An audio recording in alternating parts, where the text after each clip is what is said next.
Hello, everybody. Welcome to There and Back Again. We have an exciting video for you today. We were able to connect with Dr. Holly Ordway to talk about Tolkien and technology.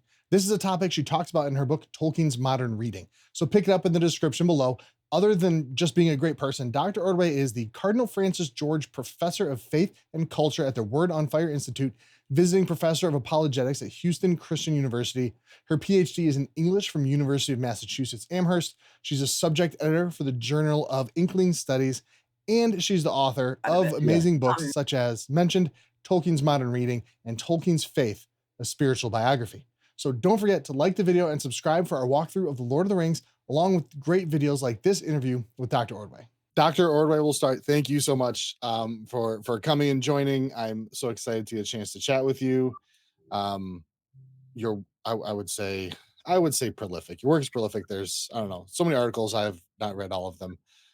Your books, Tolkien's Modern Reading and Tolkien's Faith Spiritual Biography, are awesome. I love them. They were illuminating, to say the least. So again, thank you so much for stopping by. oh, my pleasure. Thanks for having me on. Yeah, absolutely. So the first thing to start, glancing at my notes here, I always have to ask, kind of, what's your like Tolkien origin story? The classic question. I like that because it makes me feel like I'm some sort of like Tolkien superhero that I have an origin story. I'm okay with that. I'll go with Perfect. that. Well, actually, the curious thing is that I have sort of known Tolkien as long as I can remember. Since I was a very precocious reader and was reading on my own by the age of about 5. And Mhm. I think I read The Hobbit somewhere around, I'm going to say 6 or 7. That's my Wow. guess. Okay. And The Lord of the Rings somewhere between then and about age 8. I'm 8 or 9, I'm guessing. And the reason I have to guess is that I really don't have any memory of reading them for the first time, Mhm. only of rereading them.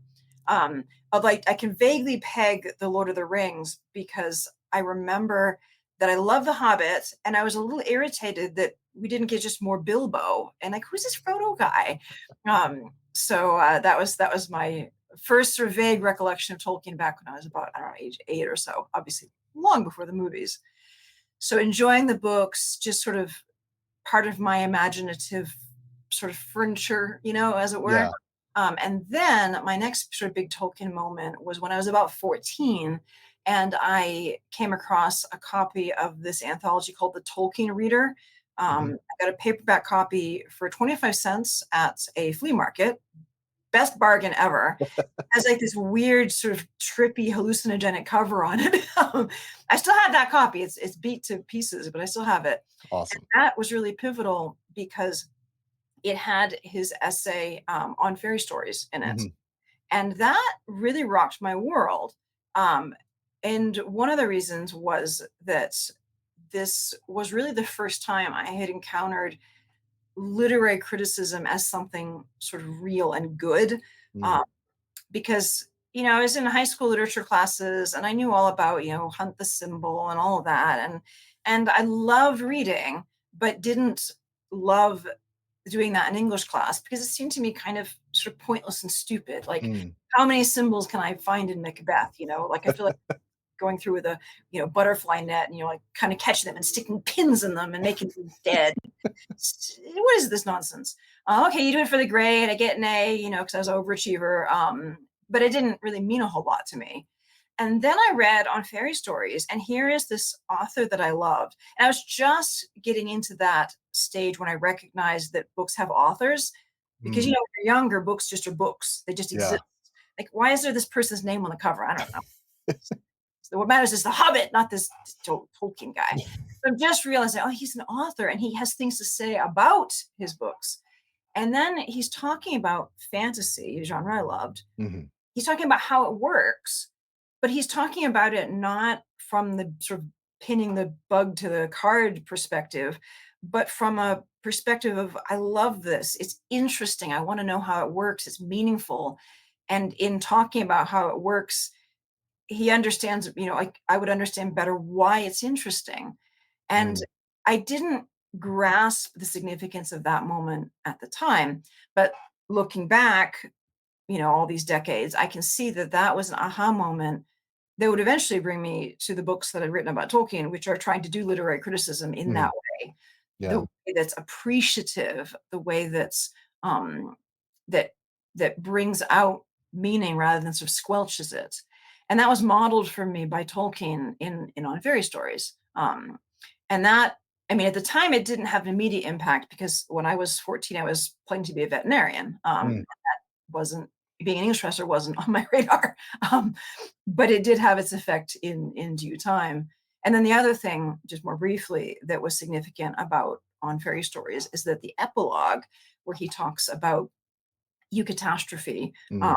and the Evangelium, was in fact really significant in eventually helping me to become a Christian. Because that, I think I can fairly say, was where I first encountered this idea of Christianity as as a living thing, Yeah. as a resonant thing. And again, it didn't have any immediate impact, none whatsoever. It was years before I became a Christian. Um, but that articulation, that quite brave articulation I now see in knowing more about Tolkien's life, putting forward his heartfelt convictions about the roots of his creative imagination in Mm. Christianity, what it resonated with me really profoundly, even though at the time I didn't really understand anything he was saying. So Tolkien has had a huge effect on my life, all through that.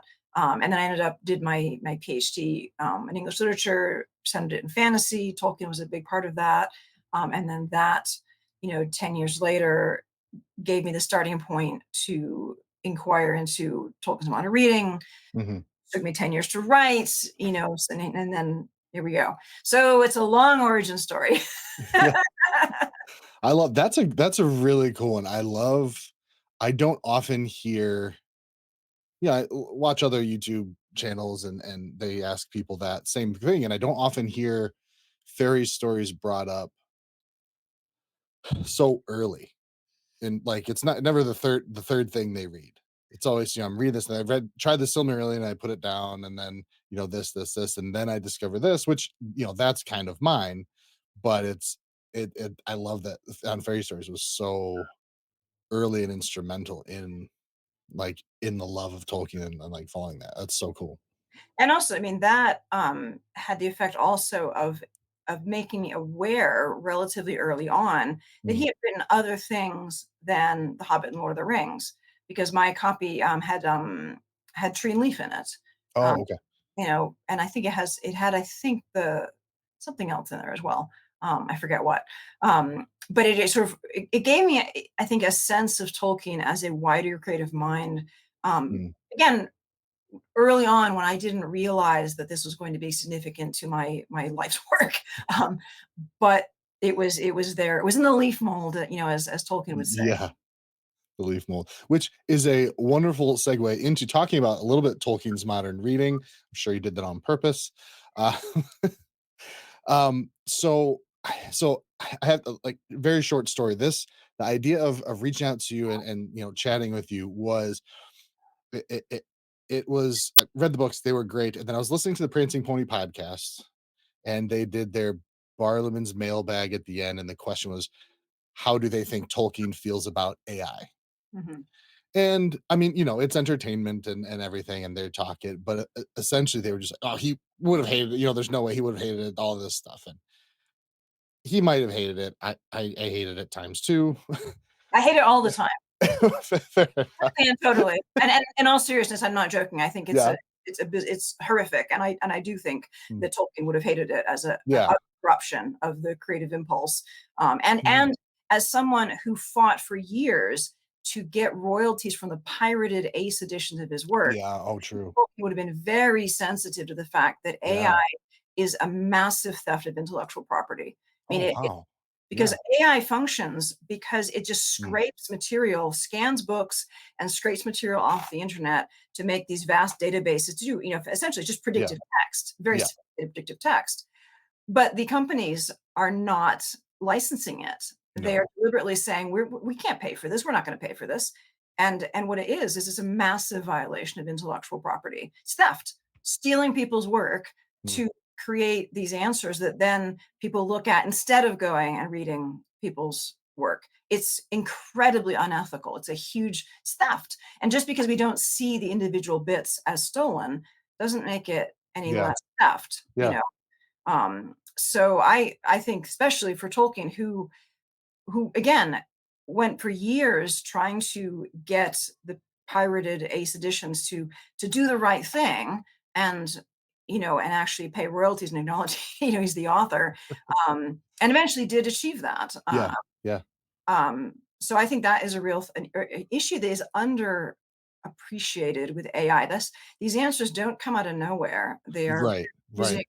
stolen labor, Yeah. stolen property. Yeah, yeah, that's a good point. And I was like, well, yeah, he probably wouldn't have liked AI. There's a lot of issues with AI, but their lead up into that was all of this stuff about how much Tolkien hated technology and all of this stuff. And I was like a month out from reading Tolkien's modern reading, so I'm sitting there like, this is not your. And they've even acknowledged, Carpenter is his biography is like take it with a grain of salt, right? Well, that's progress. That's significant that there is at least that. Yes. Um, that's a move forward, really, Yeah. years ago. But yeah, that's actually it's a pity in many ways. Well, first, it was always a pity to misrepresent someone's views so badly because Tolkien was not in any way just flatly anti-technology. He was Mhm. not a Luddite. That is a just a complete falsehood. It's not true. We'll talk more about that, obviously. But one of the unfortunate effects of that is that he is cast as being just anti-technology. So therefore, his criticisms, his very well-grounded, thoughtful criticisms of the abuse of technology, Mm, dismissed because he's just a crank. He hates technology. No, no, he makes very serious and nuanced criticisms about the way that technology can be abused, and we should take them to yeah, heart. And they are not the criticism of somebody who is just hates all technology reflexively. Not yeah, at all. yeah, yeah. So with that, so you just said his comments and his commentary on how we should be careful falls flat. Well, because of how we're interpreting it.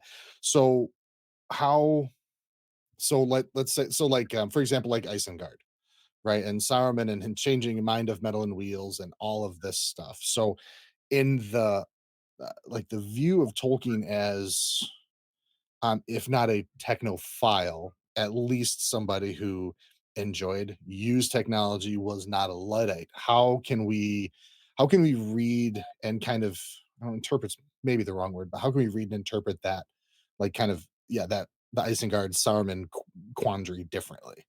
Well, I think it's about the abuse of technology. Mhm. It's about the misuse of it, and specifically, I would read it as the use of technology for domination. Mm, That was something that was absolutely a theme of Tolkien's work, and he was very, very convinced of the evil of one person dominating another. mm, Uh, and there are lots of ways that one can do this, but one of the he was aware of the rise of totalitarianism, fascism, yeah. and the way that the state can be coercive, but technology can also be coercive, and that's what we have with Saruman. Mm, Saruman's using technology to do evil. I mean, he's using it first of all to destroy the environment. Um, mhm, and again, we fall too easily into simplistic, you know, um, either ors. Like, oh, either you hate all technology and just hug the trees, um, or not. And Tolkien loved nature. He did. mhm. He wasn't like a weirdo nature lover. I mean, Wasn't camping on the tree to make sure they didn't cut it down or anything. I mean, there are times. I mean, there might be times when that's actually appropriate because Yeah. sometimes, and I have to say, there are times when say construction companies are just being so Mm, destructive and so heedless that it does take someone to say, I'm going to stand in front of this tree because I want you to stop it. Like, wait, because once you cut, it's like the party tree. yeah. Once you cut the party tree down, it's down. You can't Mhm, undo it. And that's one of the things I think that's part of the theme of abuse because mm, you can do a lot of destruction with technology, and then you can't undo it. You Yeah. can repair, you can restore. Eventually in Lord of the Rings, Sam renews the Shire, but it's never back to what it was before. The party tree is still a rotting log in the Yeah. field. And that's tragic. I mean, that's one of the painful things of that bit of the book. That devastation of the party tree. They cut down the party tree. How could they? Yeah. And we should feel that as horrible, and sort of like, why didn't somebody stop them? Why did they Mhm. let this happen? Because that's part of the tragedy of what happens in the Shire, is that the hobbits are basically just sort of like overwhelmed by Sharky's men, who Mm. sort of intimidate them, and they just have let these things happen. Like, oh, well, there are all these rules, and they're making things nasty, and they're tearing down nice buildings, and it's like when Pippin and Merry come in, like, they rip the rule sheets down off of the, what, these are stupid. you know and that there's a time for that, right? Yeah. There's time for saying, hold on, these guys are abusing authority. They're doing things that are wrong, and there's the thin end of the wedge. They're just creating this environment of fear. Stop it. Stop it. Again, this comes down to abuse, Yeah. Yeah. domination, control. So this is not a one thing about technology. This is about Tolkien being very keenly aware that human beings, and of course, hobbits are a reflection of human beings, and in a bit, human beings have the impulse to dominate. It's Mhm. part of how we're broken. It's Yeah. part of what Christians would call sin. And so that's something that we have to reckon with. There's always that temptation to dominate. And I think one of the things that Tolkien was aware of was the way that technology can make it easier to dominate. Um, you can dominate much more thoroughly, much Mhm. more completely when you have a mechanized way to do so. I mean, look at Saruman. You know, wha- like Sharky's men with axes could make a mess of the Shire, okay, Mhm. but Saruman with his technology is makes a much bigger mess, and Yeah. he's in quite good form to keep going and just Mhm. dominate everything and make it all just this nightmare environment. Yeah. And that's the kind of thing, that I think Tolkien is very prophetic about, because this is what happens when technology ends up in the hands of people who can then see, oh, I can exploit this for Mm. profit, for control. I can make a lot of money off of this. Yeah. And what does it matter that this is destroying the lives of people? They're the little people. They don't matter. Like, I'm going to get my stuff, and I don't care about that. Uh, Yeah. I can sideline them. And even on the smaller scale, there's a comment that one of Tolkien's sons reported his father made, that his father was skeptical about the value of so-called labor-saving machinery, Mm. labor-saving devices, because it just hid the labor so that you couldn't see it. Mm. And I think that's a really good insight, and much more applicable now than it is today. Because, Yeah. okay, in Tolkien's day, it was still common to have so-called domestic servants, someone Mhm. to come in and do the help. And it can be easy to say, oh, servants, like, how demeaning, how, couldn't they just do it themselves with these labor-saving devices? But what do you end up with? You end up with, okay, you go to the store and you buy, a vacuum cleaner, or you buy cleaning products that are made how? Assembled by somebody in a minimum wage job with no Mm. benefits and no health insurance, who, unlike the person who comes to your house and cleans, has no face.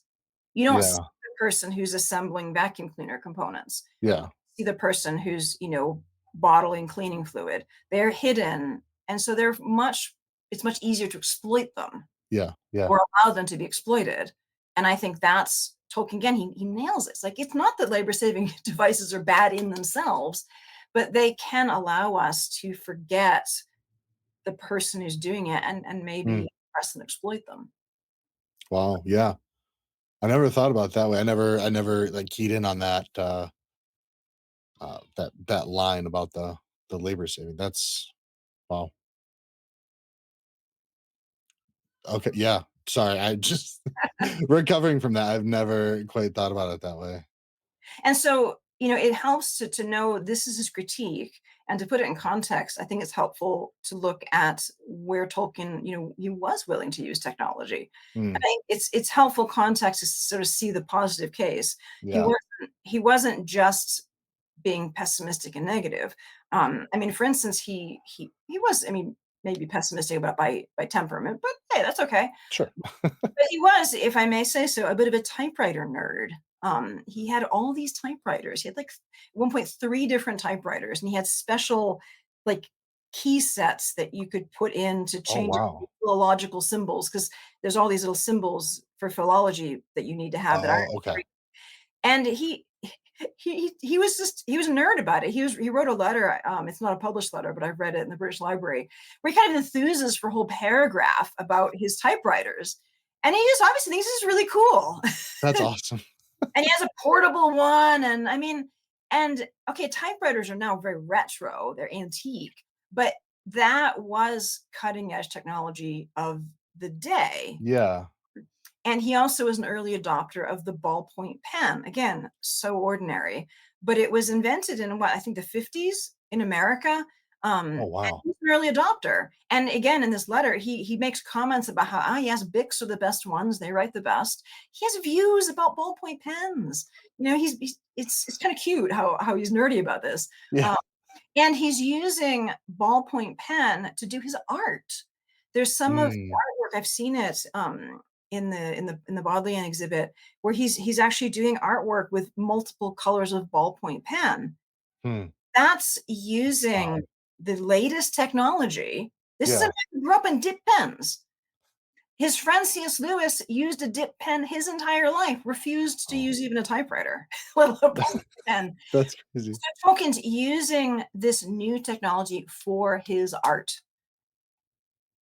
So again, he's really embracing this phrase that he says in on fairy stories: "Abustus non tollat usum." Abuse does not preclude proper use. Mm, He's just very attentive to where is it abuse, but he's also using things, using yeah. technology and the technology of the day. I mean, he got really into voice recorders. I mean, there's the story is very, very common stories, and this one's actually true, that the first time that he used a tape recorder, Mhm. his friend George Sayer brought it over, and he started by having it record the Lord's Prayer in Gothic as well. Mm. Um, Yep. Yeah. and of course, this resonates with people because they think, oh, he's the technophobe. He has to exercise it before he can use it. But I think, first of all, he's using it, and he ends up again being very interested in it. He has comments in a letter about different types of voice recorders. He borrowed one so he could practice because he wanted to practice recording his voice to try out to Mm. be narrator for his poem Sir Gawain and the Green Knight that the BBC was doing. Oh, To London and auditioned for it. He wanted to be the one who did it. They didn't pick him. But sure. he was interested enough to practice at home with a tape recorder, with a voice Oh, recorder. wow. And there's a recording that he's done. You can actually get it now. It's his one of his poems, sort of Anglo-Saxon, blanking on the name. Sure. But he read it and he does his own sound effects, like horses galloping and things. Oh, So that's cool. got into it, right? And this, again, this is cutting edge. So I can envision, and he did lots of interviews with people. So I can envision, if he were alive today, sure, do an interview on, live stream. Sure. Yeah. You know, Yeah. he might want to say the Lord's Prayer in Gothic first, but again, that also ties it back to, first of all, this is also, I mean, he had a really good sense of humor. So there Mm. is a sense of, I don't know, playfulness about that. But also, I think a very real sense that, I mean, he is, deeply Christian. And Mhm. what could be better than to have the first thing that this new technology record, but be the Lord's Prayer? Yeah. That's deeply serious, also. Mhm. And then he goes on to use it. So it's a really nuanced blend that he wants to kind of, I don't know, bless this new technology Yeah. or uses it, and then he uses it because he sees that he can use it for good. Yeah. That's awesome. And you just said nuance, and that was I posted a video, well, by the time we're recording this last week, and it was essentially like I pulled a lot of your information, and I did say I got this from Dr. Holly Ordway from Tolkien's Modern Reading about the Tolkien enjoying technology. But the Mm. whole point of the video ultimately was we need nuance in our discussion. We can't just say he didn't like this because there's more to it. It's the same thing with the um I dislike allegory quote. I forever was like, yeah, no, it's bad, whatever. And then I learned some more nuance surrounding and understanding what he meant by it. And that's like the key is like that nuance is the man was Complicated. yeah, and you talk about his hyperbole Mm. as well, which again was one of those things I'm like, oh yeah, uh, I dislike allegory. I'm like, okay, cool. Like, but with that hyperbole, how do you see because his like hyperbole and how do you see that um like the way people may not understand his hyperbole interacting with the fact that we're like he hated technology. Well, this is a really just a fascinating subject, because this comes back. The fundamental question is Tolkien's communication style, Hmm. which was really complex. And unlike, say, his friend C.S. Lewis was immensely deep. I mean, there's no end to the depth of his complexity of thought. But Yeah. as a communicator, Lewis is marvelously straightforward. You can Hmm. pretty much just take what he says and like, you have to contextualize it, but you can pretty much say, okay, he said this, this is what he thought at that time. Okay. You can't do that with Tolkien. Mm. It's much more, it's a bit maddening, because sometimes he says things that don't mean, it's not that they're not true, it's that what he's saying is being communicated in a particular style. Okay. Um, so let me give an example. I once years ago taught on fairy stories to Mm. a class of American undergraduates. Um, that was an interesting experience, because in this essay, as readers will of the essay will know, he says several times things like, "Oh, I am just a visitor to the lands of fairy. I'm a wanderer with no special knowledge. I don't really know anything particular." And one of my students raised his hand and said, "Hey, Dr. Ordway, if this guy doesn't know what he's talking about, why are you making us read his essay?"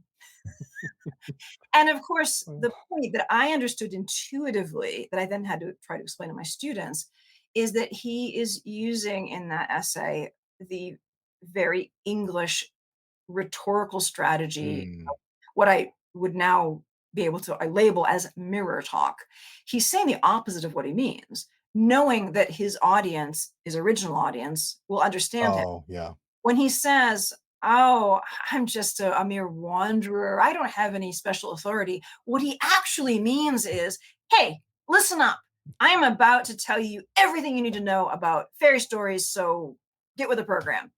But as an Englishman, he would just never say that. That is Yeah. absolutely Okay. not the thing. An American might say that, never an Englishman. Um, so this sort of reversal is a very, very common Mm. English strategy. And I didn't fully come to grips with this until I go over to England. I spend, about 3 months there, being divided between two different trips, back and forth in visits. And I've done this for about, I don't know, 15 years now. Oh wow. Okay. So I've been going back and forth as a very regular visitor. It's like the Yeah. swallow, going east, west, instead of north, south. Lots of English friends. I've really been able to get to know English culture, especially Oxford, which is where I Mm. go, firsthand. And a decade ago, or 15 years ago, when I first heard English friends doing this sort of mirror talk with each other, I Mm. was bewildered. I'm like, what is this? I know what you mean, but it's not what you're saying." Um, and then I realized that they both understood perfectly well what they were saying. It was, and I started to pick it up and realize that the English mode of communication is very different from the American mode. It's the two countries separated by a common language. Um, Yeah. so there's all sorts of nuances to Tolkien's communication style that have to do, first of all, with him being English. One of these is the habit of using this mirror talk, saying the opposite of what he means. And this is particularly a thing that the English do when they are trying to sort of talk about their achievements. It's Mm. very not the thing to say, I have done such and such, or I know all about this. But if you downplay it, you actually are saying your point. And this is understood by everybody, except occasionally Americans. um, Yeah. um, so this is a standard English mode of communication, and it's part of English culture because there is a very strong bias against anything that might come across as gushiness or over earnestness. You kind of downplay, especially your own achievements.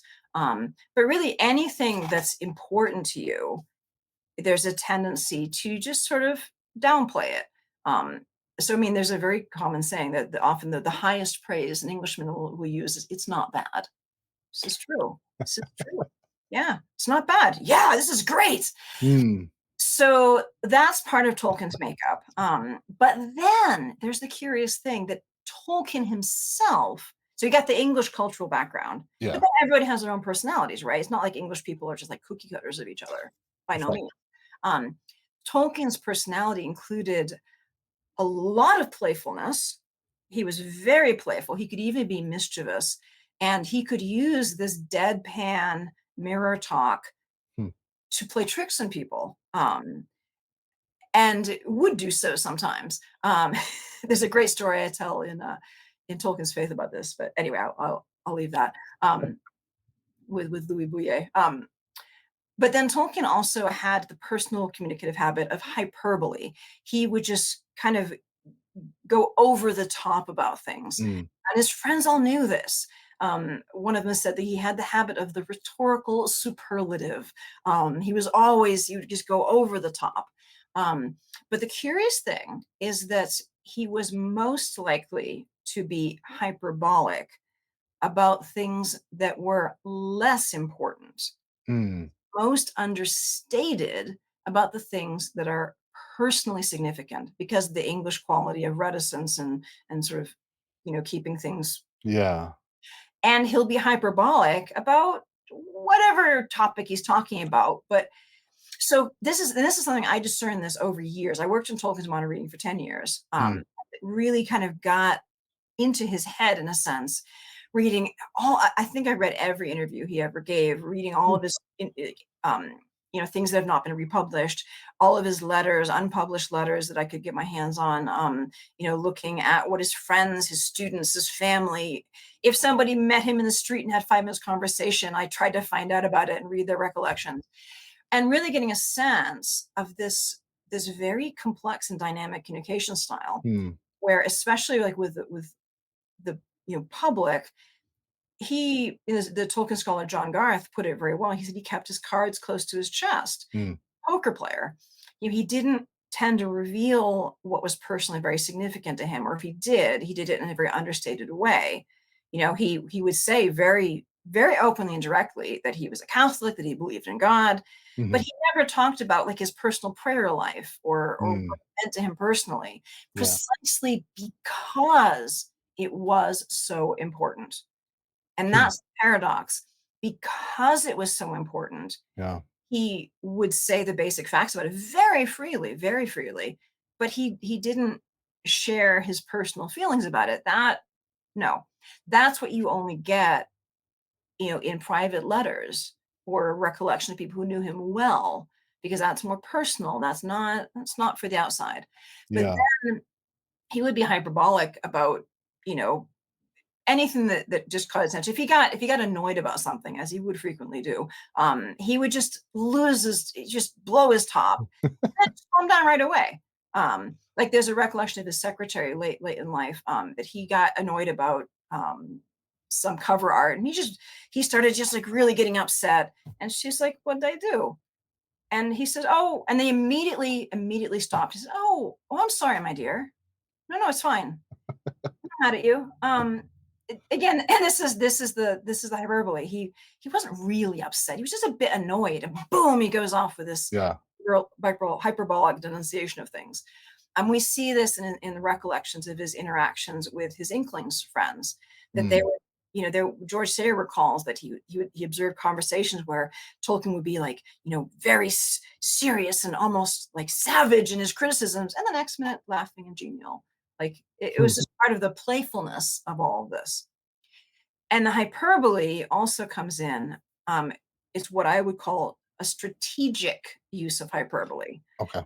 And that's where we get to the point about allegory. So I've laid the foundation here to say that he just had this temperament that he could very easily just sort of get wound up and be Mhm. hyperbolic about things that weren't seriously all that important. Yeah. But about things that were more important, he tended to be more understated. So we can actually kind of judge importance by reverse. Yeah.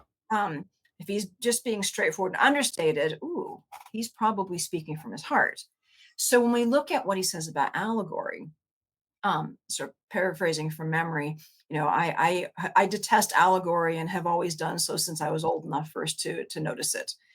Well, this is just doesn't hold up because he actually writes allegory. Yeah. There's the opening to the Monsters and the Critics, and there's lots of references in the letters where he talks about allegory in a more positive way. What he's doing, this is in the foreword to the second edition of The Lord of the Rings. Mhm. Context is key. What's he talking about? Well, he's actually referring in context to the fact that there were readers who were writing to him who were trying to interpret The Lord of the Rings as an allegory of the Second World War. Mhm. And it's not. Well, first of all, The Lord of the Rings is not an allegory in general. It's just, and that has nothing to do with Tolkien's views about allegory. It's simply not that kind of book. As a literary work, it's not an allegory. Yeah. It just isn't. And so he's perfectly correct to say it's not an allegory. Mhm. It isn't. But he goes hyperbolic on this and says about detesting allegory, etc., because he's really annoyed at this particular oversimplified misinterpretation. Because if you interpret it as, oh, it's an allegory of the Second World War, first of all, it isn't. It couldn't be. And he says that the major events were written long before the shadow of the Second World came about. Yeah. Um, so he never intended it that way anyway. And if you were to try to read it that way, you would be grossly oversimplifying the story and missing a lot of what he's actually trying to do. Mhm. It's bad, it's bad interpretation. So he wants to stop it. All this like, oh, so is Sauron Hitler or is Sauron Stalin? No, stupid question. You're missing the point. This is He wants you to do applicability and say, what Mhm. can I think about the abuse of power? And maybe this will help me think about what's going on in the world. But he didn't write it to equate characters with political or figures. Yeah. So what does he do in typical Tolkien manner? He basically sort of sweeps everything off the table. No, I hate allegory. Never, never liked it. It's terrible. It's terrible. No, no, no, no, no. So we are 100% clear. Lord of the Rings is not an allegory. Yeah. That's strategically his point to do that, and he accomplishes it. Like, no, it's not an allegory. It's not an allegory of the Second World War. But then if you look at his letters, he says all sorts of interesting things like, of course, Tom Bombadil is not an allegory, but actually he is an allegory. Nature. Like, wait, what? This is the same sentence. And what you have again is that same move, the clearing away, don't jump to conclusions. But okay, now that I've cleared things away, now I'll come in with the nuance. Mhm. So it's actually, once you notice it, you see it all over the place, that he does this all the time. He makes a sweeping statement and then he comes in and nuances it. Mm. So it's like, okay, so look for the sweeping statement and then look for what he says afterwards. And that's almost always where you're going to get his measured view. And Yeah. that statement is never going to be delivered in the hyperbolic tone of the denunciation. And again, coming back to his style, that's a signal that we can really take him at his word. Like, Yeah. okay, I'm no longer waving my hands and shouting. Okay, now let me explain what I'm doing here with this use of allegory. Uh, Yeah. so all of this is to say it's very difficult to interpret Tolkien. You cannot just take a line out of a letter and Mm, say, and put it in a meme. I mean, everything. I mean, even take the quote, "The Lord of the Rings is a fundamentally religious and Catholic work, mm, unconsciously in the writing, but consciously in the revision." yeah. That's often taken and quoted. And then the very next line is, "And that is why I have cut out almost all references to religion." Wait, Yeah. what? And he goes on to say, it's all absorbed into the story and the symbolism. Yeah. So again, he makes a big statement and then he nuances it. And Hmm.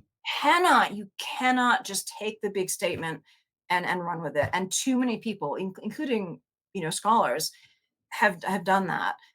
And Yeah. that with some authors. You can do it with Lewis to a certain extent, but you can't do it with Tolkien. You've got to wait for the other shoe to drop. That's yeah. Because even the allegory thing, he says, I dislike it, all this, and then I prefer history, real or feigned, and its applicability to each person, however he actually phrased it. So okay, And I he got ended up having to say, it. like, it is kind of allegorical. So he gets there eventually. But he does it by first dismissing the oversimplified view, and then he Yeah. does it. Oh, that's so cool. Okay, I'm gonna have to like pay a lot more attention now. Anytime when I going through the letters and whatnot. It's eye-opening because once I had that aha moment about his communication style, I went and actually did some research on English communication styles. I Mm, referenced it and told him to want to reading. Got an English anthropologist who wrote a wonderful book about English modes of communication. Like, I recognize that's my guy. That's Tolkien. He's doing that thing. It was brilliant. It was brilliant. But once I had that amazing. realization, it really opened up and it helped me make sense of a lot of things that otherwise were puzzling, like what seemed Mhm, like contradictions in his personality are not. I actually think, now having written two big books on Tolkien, I think that he had a fundamentally very integrated personality. And I mm, know there's some scholarship out there that argues that he's conflicted, that sort of thing.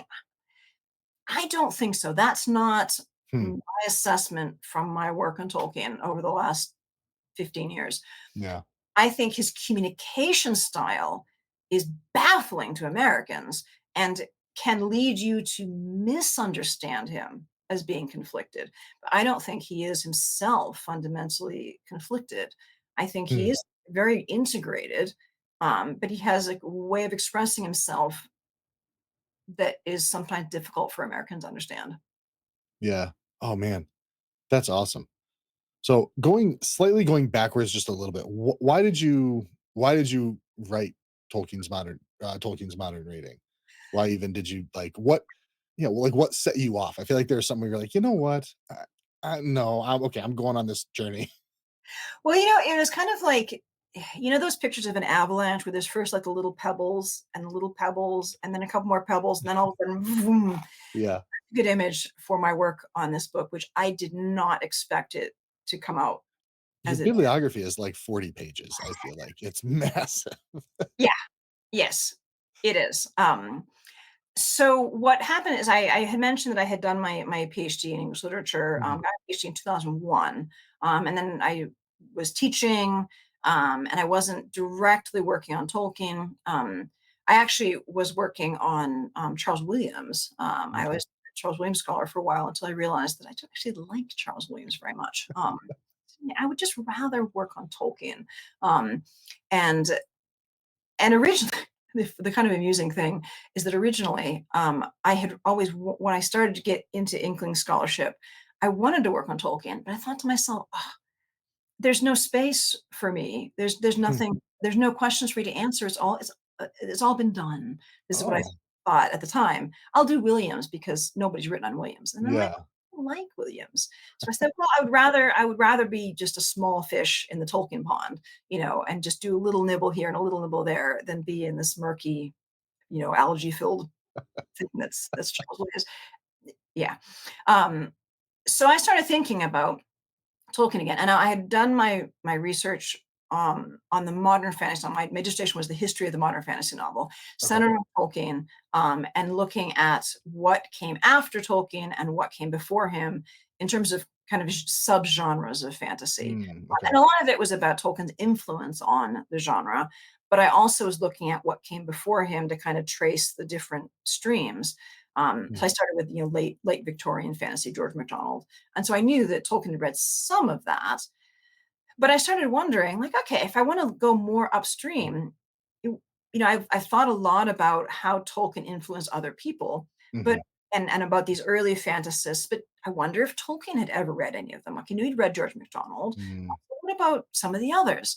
And I started just poking around. I was just curious, like, I wonder. And then I realized that nobody seemed to know much about this. There's like one or two short articles, and hmm, they would reference like, oh well, there's some references in on fairy stories. Almost no serious work on what Tolkien had read of his contemporary and fantasy fiction. yeah, And I thought, well, that's kind of odd because surely, there must be something. Everybody was just saying about he's looking at, he's a medievalist, he's looking at medieval literature. And he did. And he's a medievalist through and through. And I say this in Total My Reading, is massively influential for his work. To yeah, look at other things is not to downplay the tremendous impact of his medieval scholarship and his medieval reading and the Germanic sagas. All that's hugely important. But I thought, surely that can't be everything that he read. And then I also was sort of in parallel thinking about The Lord of the Rings.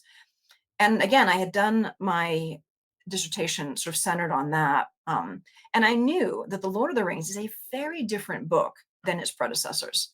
mm, It's not in any way, shape, or form a medieval pastiche. It's very modern, it's very fresh.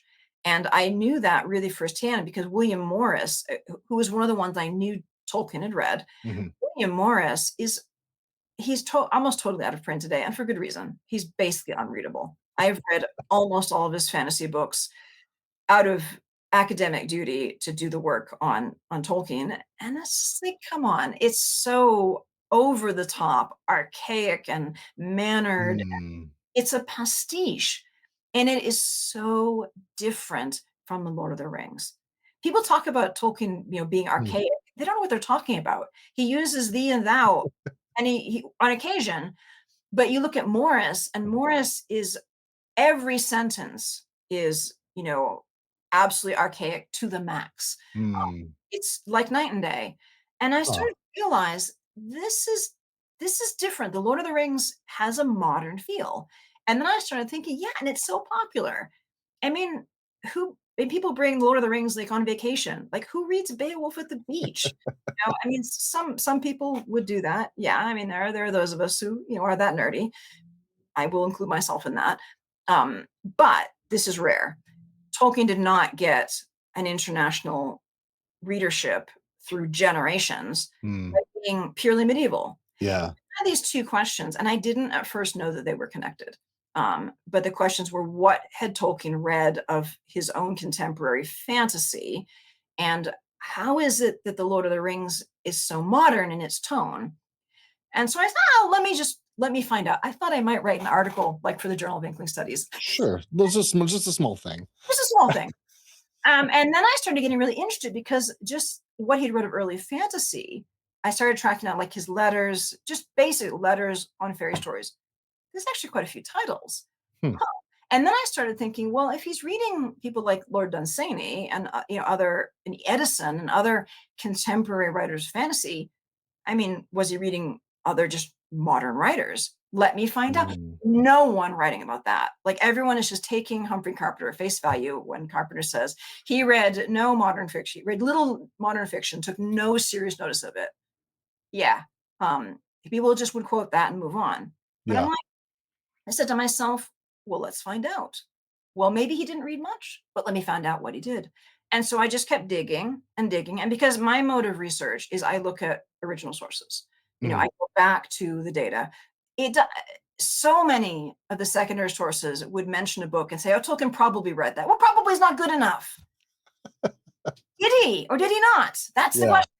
So I went back and I looked at everything he wrote, references in his academic works, like just a side reference might indicate that he'd read something mhm, in his letters, in his interviews, in anything that anybody ever said about him. This is partly why the bibliography is so large. Yeah. Really looking at the data, going right back to what Tolkien said and hunting down the references and then reading the books, not just identifying, but actually reading it so that I could get into the mindset of he read this book. Yeah. And then trying to find out a little about it. And there are things like he devotes a paragraph in the letters to talking about this book called John Inglesant by this author called Shorthouse. Who Mm. today has heard of John Inglesant? Nobody. Well, more people either read my book. But in the day, it was a massive bestseller. Everybody read it, all the way to the Prime Minister of England. People were talking about it. It was a big deal. There were series of newspaper articles about like, oh, there's a lawsuit related to a church that was the inspiration for John Inglesant. It was a cultural phenomenon. And so that made me really realize, hold on, this is the problem of hindsight. Like, we Mm. get to the present day and we look at books, say, oh, well, this is important, that's important. Well, sometimes they've just survived by accident, or we have a sense of what's important by our criteria now. But Mm. back, in Tolkien's early adulthood, John Inglesant was really important. It was a big Yeah. cultural thing. And so we can't just pass that by in the letters like, oh, well, John Inglesant's not an Mm. important. Well, it was a really big deal. So I was really immersing myself in that. And my list of titles, which was first like 20, got to like 50. When it got to about 100, I was like, I have to sort of think about this because I had exceeded by far what I thought I was going to find. Clearly, we were past an article. We were definitely into book territory. But that was when I had to reckon with Humphrey Carpenter, because Mm. Carpenter says the opposite. Carpenter says he read almost no modern fiction and took no serious notice of it. I looked at my list of 100 titles and I looked at my pages and pages of notes about what Tolkien said about these things. I said, not true, Humphrey Yeah. Carpenter. He did read a lot of modern fiction and he did take Yeah. serious notice of it. So I kept on digging up what he'd read, and the eventual total passed 200. I think there's over 200 titles by my criteria, and I have very strict criteria. I Yeah. have to have evidence that he actually at least owned the book, looked at it, something. Yeah.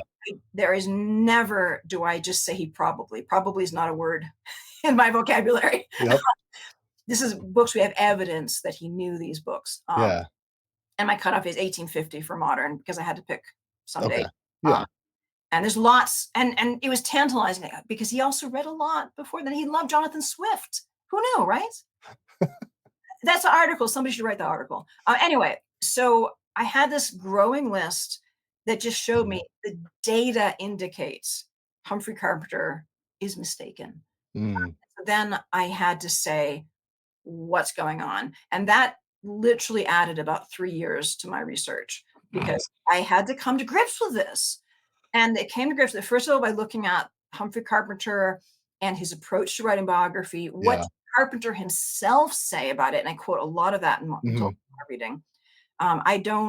I let Carpenter say for himself how he approached it, and that speaks for himself, speaks for itself.